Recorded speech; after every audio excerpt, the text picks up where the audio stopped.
Outlined tough measures that Tuesday's anti-finance bill protesters will have to adhere to, warning that if any of the measures are breached, the security apparatus will not hesitate to apply their full wrath to the protesters. Tuesday, the Gen Z, for the second week running, are planning to stage protests within the capital and major towns across the county in protest of the 2024 finance bill that they term to be punitive and have punitive clauses, as Moige William now tells us with the details.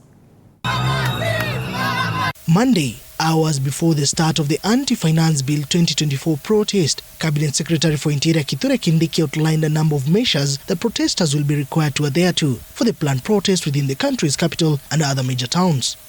The Interior Chief advising the protesters that, though the Constitution guarantees the right to demonstrate and picket, the protest must remain peaceful and unarmed through the assembly. Additionally, the protesters must not engage in violence or riots. They must not breach public peace. They must not obstruct traffic of any kind. They must not interfere with public and private activities or road, rail, sea or air transport. They must not obstruct or block or vandalize any private or public property. We do not want to interfere with our democracy, but at the same time, this country is the only country we have.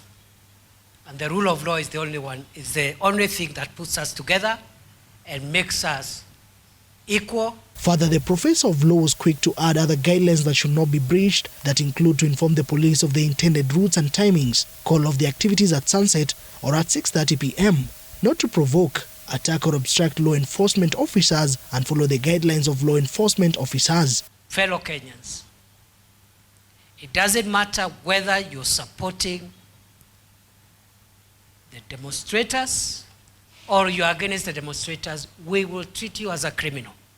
And we are going to be very firm and very unapologetic. Additionally, Kindiki warned of protesters from accessing what he termed as areas which are protected for national security reasons, although assuring the protesters that police will remain neutral but firm by not allowing any form of lawlessness.